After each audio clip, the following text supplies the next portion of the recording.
মই বড়ো ভাষী তথাপিতো যেহেতু এটা ভাল নাম থকা গায়িকা আনায়া ব্ৰহ্মই বড়ো ভাষা ভালদৰে বুজি নাপায় সেইকাৰণে মই এই আজিৰ যিটো সাক্ষাৎকাৰ সেইটো মই অসমীয়া ভাষাতে দিব লৈছোঁ আগৰ যিটো মোৰ সাক্ষাৎকাৰ তেওঁ হয়তো ভালদৰে বুজি নোপোৱাৰ কাৰণেই মোৰ ওপৰত বহুতো আপত্তি দৰ্শাইছে এই আপত্তিবিলাকৰ মই দুই চাৰিটাৰ মানে উত্তৰ দিবৰ কাৰণে মই এতিয়া যাতে তেওঁ ভালদৰে বুজি পায় সেইকাৰণে মই অসমীয়াতে আজি মানে মোৰ সাক্ষাৎকাৰটো দিব ওলাইছোঁ প্ৰথম কথা হৈছে আনায়া ব্ৰহ্মক মই ফোন কৰিছোঁ বুলি পেলাই তেওঁ কৈছে আৰু ধমক দিয়া বুলি কৈছে মই নিজ কলাই গাঁৱত বহি পেলাই তেওঁ গুৱাহাটী বা মুম্বাইত থকা মানুহটোক কেনেকৈ ধমক দিছোঁ মই নিজে বুজি পোৱা নাই আৰু অভাৰ ফোন ধমক দিয়া বুলি ক'বলৈ মই তেওঁৰ টেলিফোন নম্বৰ মই সঁচাকৈ কৈছোঁ আজিকালি মই নাজানো তেওঁৰ সৈতে যিমান যোগাযোগ হৈ আছে মই বিয়াৰটাৰ যিজন সভাপতি ব্ৰজেন্দ্ৰ কুমাৰ বসুমতাৰী মই তেওঁক এই দায়িত্ব দিছোঁ গতিকে তেওঁৰ দ্বাৰাহে য'ত আলোচনা বিলোচনা হ'ব লাগে এইবোৰ হৈ আছে আৰু প্ৰথমতে এই গীতটি মোৰ বুলি মই কেতিয়াও কোৱা নাই এই গীতৰ কিছু কথা মই সংযোজন কৰিছোঁ হয় কাৰণ এইটো যিহেতু লোকগীতবিলাক এনেকুৱা হয় যে এটা টুকুৰা থাকে সেইটো এটা সম্পূৰ্ণ গীত গাবলৈ হ'লে মানে আৰু দুটামান ষ্টেঞ্জা যোগ দিবলগীয়া হয় এটা উদাহৰণ দিবলৈ মই দিব পাৰোঁ যেনে থাচো আঠেং যৌবা আংকুলাং নবলা নাঙা নাংখাগন ঠিং বাংলা এনেকুৱা এটা কথা আছে ডুম ডুমা ডুম ডুম ডুম জুমনি যাৱাইনি খৰলাও ডুম ডুম তাৰপিছত এইখিনি নাই এই দুটাৰ মানে গীতৰ পিছৰ অংশ নাই গতিকে পিছৰ অংশ গায়কে নিশ্চয় যোগ দি ল'ব লাগিব ইয়াতো তেনেকৈ কিছু কথা মই যোগদান দিছোঁ এইখিনি যদি লক্ষেশ্বৰ দৈমাৰী ডাঙৰীয়াই এই গীতটো লিখিছে তেনেহ'লে এইটো কেনেকৈ ফক চং হ'ল এইটো লিখা গীতহে হ'ল কোনোবা এজন লিখকৰ গানহে হ'ব তেওঁ মাকৰ পৰা কথাবোৰ শুনি পেলাই লিখিছে বুলি কৈছে তেওঁ লিখক হ'ল তেনেহ'লে য'ৰ পৰাই নহওক যেনেকৈ ট্ৰেন্সমিটেড নহওক তেওঁ লিখক হৈছে গতিকে এইটো লোকগীত হয়নে নহয় মই নাজানো তেওঁ মানে ফক চঙেই বুলি কৈছে আৰু লিখা বুলি কৈছে মোৰ তাত বহু গীত আছে তেওঁ যদি গাব বিচাৰে মোৰ সৈতে একেলগে মানে গীতৰ কাম কৰিব পাৰে বুলি পেলাই তেওঁ যোৱাকালিৰ যিটো মানে প্ৰেছ মিডিয়াত মানে সাক্ষাৎকাৰ দিছে তাত তেওঁ তেনেকৈ কৈছে কিন্তু মই তেওঁক কেতিয়াও বোধহয় হয়তো কোৱা নাই যে মোৰ তাত বহুত গীত আছে মোৰ সৈতে একেলগে ইচ্ছা কৰিলে মানে গীত গোৱাৰ কাম বা সংগীতৰ বিশেষ কাৰ্যসূচীবিলাক চলাই লৈ যাব পাৰিব বুলি মই কেতিয়াও কোৱা নাই সেইটো হ'ল প্ৰথম কথা কিন্তু মোৰ বাক্যটোত যেহেতু মই বড়োত কৈছিলোঁ তেওঁ বুজি নাপাব পাৰে যে মই কৈছোঁ তেওঁ গীত গাব পাৰে গীত গোৱাৰ আমাৰ কোনো আপত্তি নাই তেওঁ লোকগীত গায় আধুনিক গীত গায় তেওঁৰ ইচ্ছাৰ কথা মই তেনেকৈ কৈছোঁ কিন্তু তাৰ লগত মই এটা কথা যোগদান দিছোঁ যে যদি সেই গীতটিৰ কোনোবা সংগ্ৰাহক থাকে বা কোনোবা যদি লিখক থাকে তেওঁৰ পৰা অন্ততঃ পাৰ্মিশ্যনটো লোৱা তেওঁৰ প্ৰয়োজন এই কথাষাৰহে মই কৈছোঁ তেওঁক মই গীত গাব নালাগে বুলি পেলাই তেওঁক মই বাধা কৰা নাই তেওঁক মই গীত গাবলৈহে কৈছোঁ এই দুটা গীতৰ মাজত কিছু কথাৰ মিল আছে হয়তো কিছু কথাৰ মিল নহ'বও পাৰে মই গীতটি তেওঁৰ যিটো ভাৰ্চন সেই ভাৰ্চনটো মই মিডিয়াৰ ওচৰত মই মানে পঢ়ি শুনাব বিচাৰিছোঁ দুটা গীতৰ যিটো পাৰ্থক্য আৰু মিল সেইটো আপোনালোকে বিচাৰ কৰি চাব তাৰমানে যিজন লক্ষেশ্বৰ দৈমাৰী লিখা বুলি হয় লক্ষেশ্বৰ দৈমাৰী লিখা বুলি পেলাই যিটো কৈছে আৰু তেওঁ লিখাৰ তাৰিখটো 2072 আছে 2072 চন কেনেকৈ হ'ল সেইটো মই নাজানো তেওঁহে সেইটো জানিব এই সম্পৰ্কে মই কোনো মানে বিতৰ্কত যাব বিচৰা নাই এতিয়া গীতৰ কথাটো হ'ল থাফলিয়া ফৈনা জৌ লুংনা খৈনা দিহুন্নাই হিঞ্জাও খাওনাই সং গেইলিয়া লেই বা আবৌ সং গেইলিয়া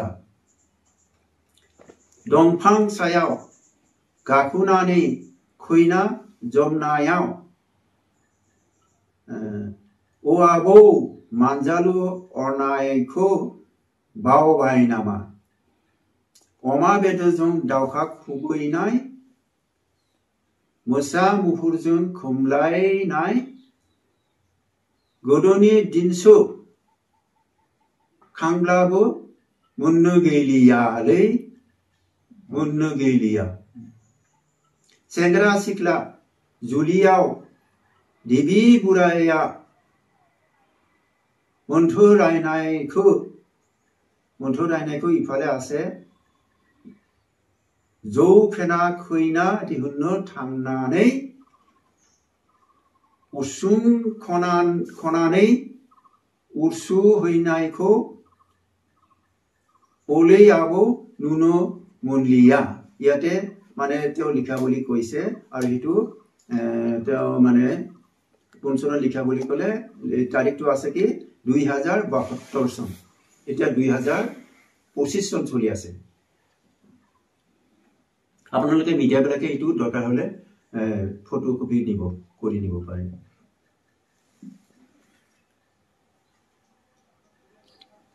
তেও মই আকৌ এবাৰ কৈছো তেও কোনো লোকগীত গাব নালাগে বুলি মন কোৱা নাই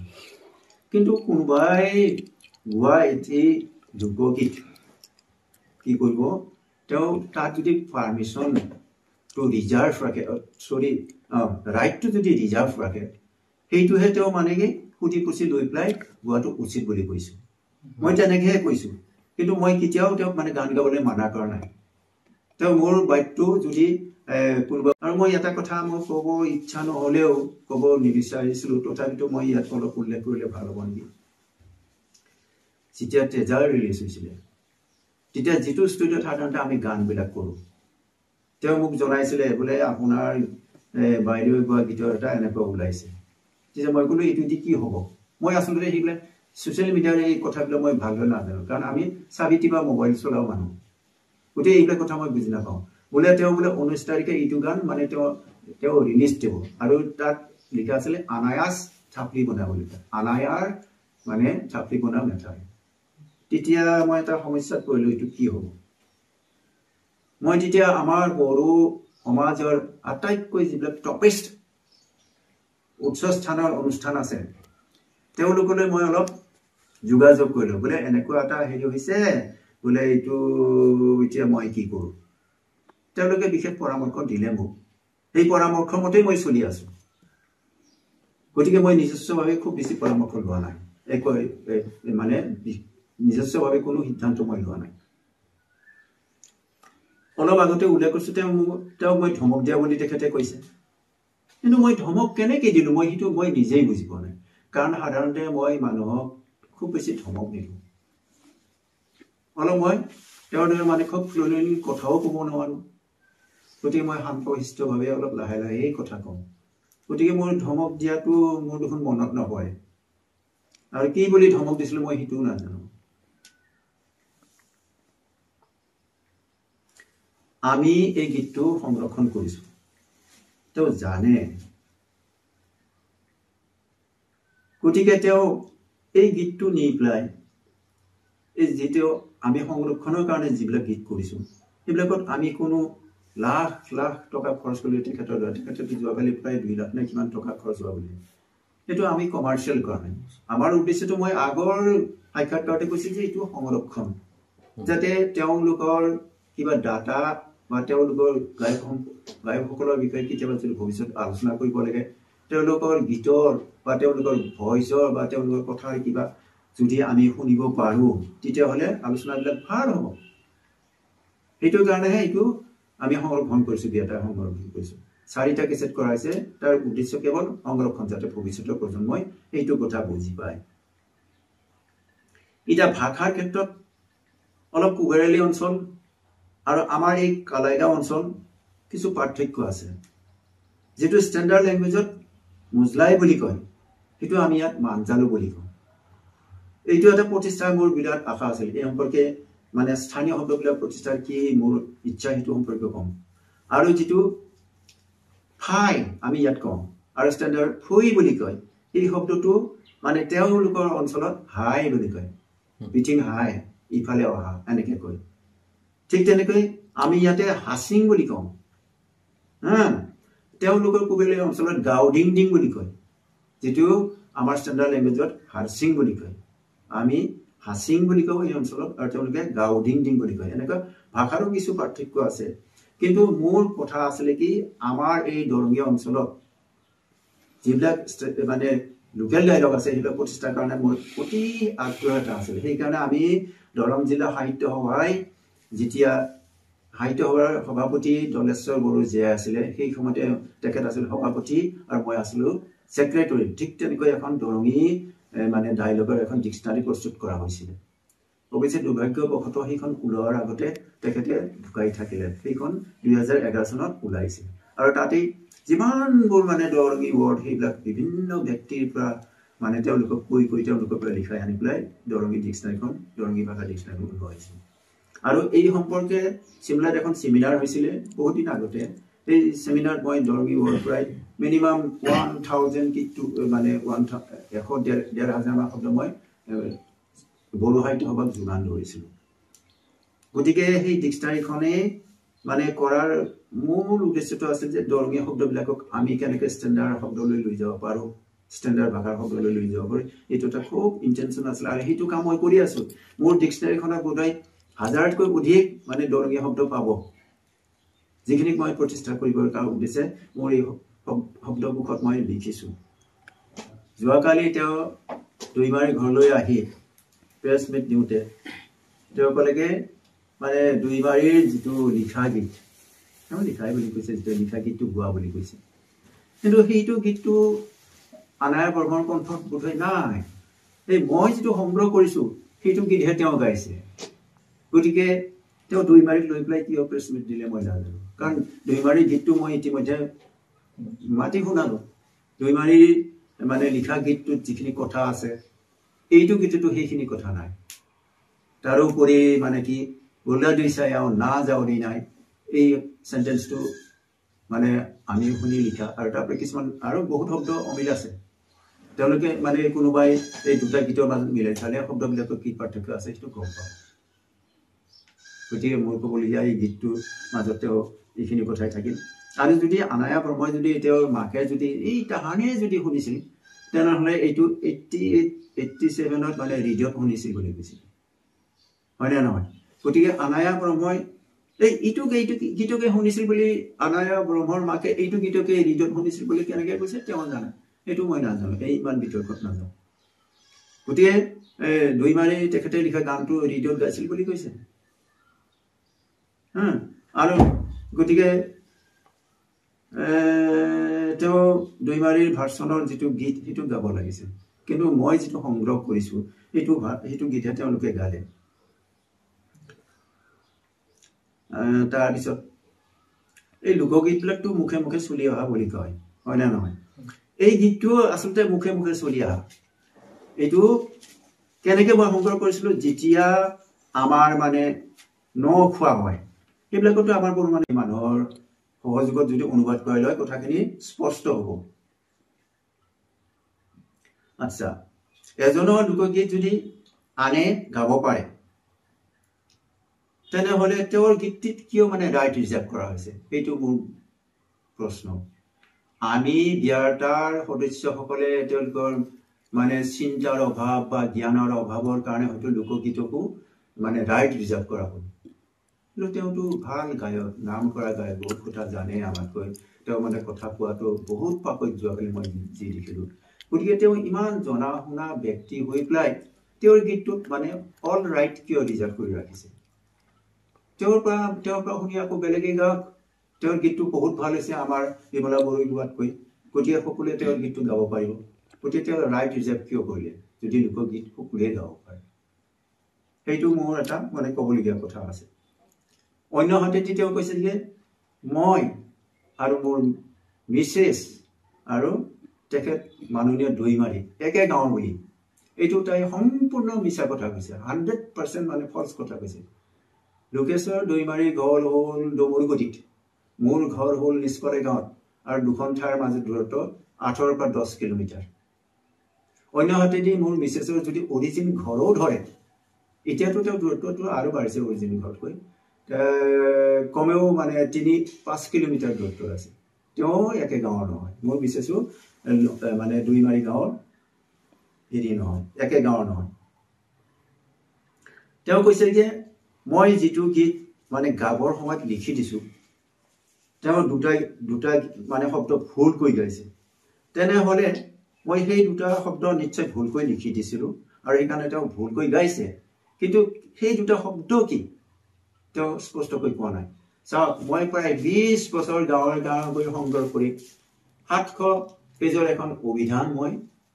বড়ো অভিধান এখন বনাইছোঁ গতিকে ভাষাৰ সম্পৰ্কে মোৰ কিছু জ্ঞান আছে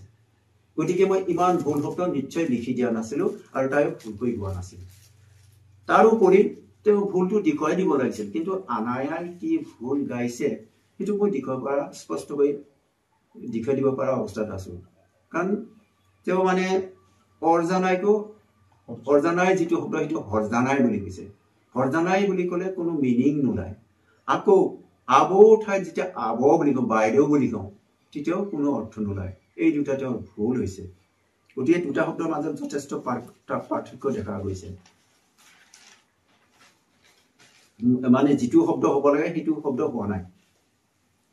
আৰু আনাই এটা কথা কৈছে সেইটো কিমান শুদ্ধ অশুদ্ধ সেইটো আমাৰ মানে ৰাজ্যলৈ বড়ো ৰাজ্যলৈহে মই মানে সুধিব বিচাৰিছোঁ যে আনাইৰ আগতে হেনো বহুত কম বড়ো লোক গায়কে মানে নেশ্যনেল পৰ্যায়ত মানে বড়ো লোকগীতক লৈ যাব পাৰিছিল এইটো সম্পৰ্কে মোৰ স্পষ্ট ধাৰণা নাই গতিকে মই ৰাইজৰ বিবেচনাৰ অৰ্থে এইটো কথা এৰিলোঁ কিন্তু এইটো কথা ঠিক যে মানে নীলেশ্বৰ ব্ৰহ্মৰ আগৰ প্ৰায় সেই লোকগীতবিলাক আছিলে আৰু নীলেশ্বৰ ব্ৰহ্মই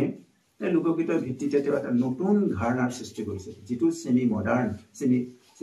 এটা ধাৰণাৰ সৃষ্টি কৰিছে তাৰপিছতে হয়তো বড়ো সংগীত জগতত মডাৰ্ণৰ ধাৰণাটো আহিছে গতিকে এইটো বহুত পুৰণি কিন্তু সেইটো হয়তো আমাৰ মানে লোকগীতৰ গায়কসকলে নেশ্যনেল পৰ্যায়লৈ নিব পৰা নাছিলে তেওঁ লৈ গৈছে সেইটোত আমি তেখেতক ধন্যবাদ জনাইছোঁ আৰু ইয়াৰ আগতে কোনোবাই নিছিল নে নাই সেইটো বিষয়ে মোৰ ভাল অভিজ্ঞতা নাই ৰাইজে সেইটো বিচাৰ খোচাৰ কৰি চাব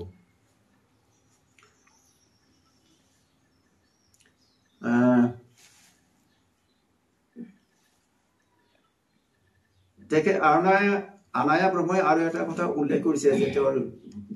মানে সাক্ষাৎকাৰ যে তেখেতক মই বয়কট কৰাৰ কথা কৈছোঁ বুলি পেলাই মই তেনেকুৱা কথা মই ক'তো কোৱা নাই বা কোনো মিডিয়াত কোৱা নাই আনকি তেওঁ যদি কোনোবা ফেচবুক বা কিবাত মই যদি তেওঁক বয়কট কৰিব লাগে সেনেকুৱা বুলি মই কোৱাটো মোৰ মনত পৰা নাই অৱশ্যে মোৰ বুঢ়া হোৱাৰ কাৰণে স্মৃতি শক্তি বহুত কমি গৈছে এই ৰাতিপুৱা যদি ভাত খাওঁ মই সুধিয়াই পাহৰি যাওঁ যে আজি কি আঞ্জাৰে ভাত খালোঁ তেনেকুৱা এটা অৱস্থা হৈছে যদি মই ক'ৰবাত কৈ পাইছোঁ কিন্তু তেখেতৰ ওচৰত মই ক্ষমা বিচাৰিছোঁ মই হয়তো কোৱা নাই তেওঁক বয়কট কৰিব লাগিব সংগীত জগতৰ পৰা বয়কট কৰিব লাগিব বুলি মই কেতিয়াও কোৱা নাই তেওঁ বিমলা বড়োৰ গানটো ইউটিউবৰ পৰা পোৱা বুলি কৈছে আৰু তেওঁ এইটো গীত মানে মাকৰ পৰা শুনা বুলি কৈছে মাকে মানে এইটো গীত গাব লাগে বুলি কৈছে ঠিক আছে কোনো কথা নাই কিন্তু তেওঁ জনা উচিত আছিল যে এইটোত বিয়াৰ্তা বুলি এটা অনুষ্ঠানে ৰাইট ৰিজাৰ্ভ কৰি ৰাখিছে সেইটোৰ কাৰণে বিমলা বড়োই গোৱা গীতটোতো এই ৰাইটটো ৰিজাৰ্ভ কৰা হৈছে এতিয়া লোকগীতত যদি কোনো ৰাইট ৰিজাৰ্ভ কৰিব নোৱাৰে তেনেহ'লে তেওঁ যিটো গীত কৰিলে এই বিমলা বড়োই গোৱা থাপলি বনা জৌলুংনা এই গীতটো তেওঁতো ৰাইট ৰিজাৰ্ভ কৰিছে যেতিয়া এই থাপলি বনা জৌলুংনা এই গীতটো আনায়াই গোৱা গীতটো কোনোবাই গাব বিচাৰিব তেতিয়াতো আনায়াৰ পৰা নিশ্চয় পাৰ্মিশ্যন বা সুধা পোছা কৰিহে তেওঁলোকে গাব পাৰিব ঠিক তেনেকৈ আমাৰ বিয়াৰ্তাই যিটো ৰাইট ৰিজাৰ্ভ কৰিছিল সেইকাৰণে তেখেতে অন্ততঃ বিয়াৰ্তাৰ ওচৰত সুধা পোছা কৰিলে নিশ্চয় ভাল হ'ল ইমানখিনি কণ্ট্ৰভাৰ্চি হোৱাৰ কোনো কথাই নাছিলে আৰু মই কণ্ট্ৰভাৰ্চিলৈ যাব বিচৰা নাই আৰু মোৰ কোনো এটা বাইটত মই কণ্ট্ৰভাৰ্চিয়েল কথা কোৱা নাই আইনৰ সহায় ল'ম এইবিলাক কোৱা নাই আৰু মই এটা কথা মই ক'ব ইচ্ছা নহ'লেও ক'ব নিবিচাৰিছিলোঁ তথাপিতো মই ইয়াত অলপ উল্লেখ কৰিলে ভাল হ'ব নেকি যেতিয়া টেজাৰ ৰিলিজ হৈছিলে তেতিয়া যিটো ষ্টুডিঅ'ত সাধাৰণতে আমি গানবিলাক কৰোঁ তেওঁ মোক জনাইছিলে বোলে আপোনাৰ বাইদেউ গোৱা গীতৰ এটা এনেকুৱা ওলাইছে তেতিয়া মই ক'লো এইটো দি কি হ'ব মই আচলতে সেইবিলাক ছ'চিয়েল মিডিয়াৰ এই কথাবিলাক মই ভালদৰে নাজানো কাৰণ আমি চাবিটি বা মোবাইল চলাও মানুহ যিহেতু খুগা মেথাই সকলোৱে গাব পাৰে খুগা মেথাত আমাৰ এটা জাতিৰ যিটো সংস্কৃতি সেইটো প্ৰতিফলিত হয় হয়তো কেনেকৈ খাইছিলে কি কৰে কি নকৰে খেতি বাতিকে লৈ বিভিন্ন উৎসৱ পাৰ্বণক লৈ এইবিলাক কথা থাকে গতিকে এই জাতীয় যিটো কৃষ্টি সংস্কৃতি এই বস্তুটো ৰক্ষা হ'ব লাগে এটা খুগা মেথাত যদি আমি এটা ভিডিঅ' বনাওঁ এই ভিডিঅ' বনাওঁতে কিন্তু এই জাতীয় সংস্কৃতিৰ লগত মিল থকা এটা ভিডিঅ' হ'ব লাগে মানে পইচা উপাৰ্জন বা ভিউৱাৰ্ছ বেছিকৈ পাবৰ কাৰণে যদি আমি কমাৰ্চিয়েল কৰি পেলাই যদি ভিডিঅ'বিলাক কৰোঁ সেইটো নিশ্চয় আমাৰ লোকগীতৰ যিটো চৰিত্ৰ বা জাতীয় সংস্কৃতিৰ যিটো চৰিত্ৰ সেইটো নিশ্চয় ৰক্ষা নহ'ব এতিয়া আনায়া ব্ৰহ্মৰ মই আপত্তি এতিয়ালৈ কৰা নাই কিন্তু মই কথা প্ৰসংগত এতিয়া মই ক'বলৈ বাধ্য হ'লোঁ যে কোনোবা ছোৱালীয়ে ডেকা ল'ৰাৰ বুকুত ভুকু মৰা বা ডেকা ল'ৰাৰ গা স্পৰ্শ কৰাটো আমাৰ যেতিয়া 5টা বাদ আছে 5টা বাদৰ ভিতৰত আটাইতকৈ যিটো মানে ডাঙৰ মানে ছ'চিয়েল ক্ৰাইম অগৰবাদ সেইটোত পৰে আমাৰ লোক সংস্কৃতিৰ মতেদি বা আমাৰ মানে চলি অহা ট্ৰেডিশ্যনত এতিয়া অৱশ্যে সেইটো কিছু মুক্ত হৈছে চিনেমা বা ড্ৰামাৰ যোগেদি মানে ল'ৰাই ছোৱালী গাত তুলিব পাৰে ছোৱালীয়ে ল'ৰাৰ গাত তুলিব পাৰে এনেকুৱা হৈছে কিন্তু এই লোকগীতটো যিহেতু এটা জাতীয় সংস্কৃতিৰ ওপৰত কৰা হৈছে সেই হেতুকে জাতীয় সংস্কৃতিৰ যিখিনি কথা তাত থাকিব লাগিছিল গতিকে এই ভিডিঅ'টোত মানে ল'ৰাৰ গাত ছোৱালীয়ে হাত দিয়া এইটো বোধহয় খুব সমস্যা নোহোৱা নহয় এইটো সেই যুগৰ কথা মতে হ'লে এইটো ধৰ 80-90 বছৰৰ আগৰ কথা গতিকে সেই যুগত হ'লে এইটো মানে আটাইতকৈ ডাঙৰ ছ'চিয়েল ক্ৰাইমত পৰিলেহেঁতেন অগৰবাদ বুলি আমি বড়োসকলে যিটো কওঁ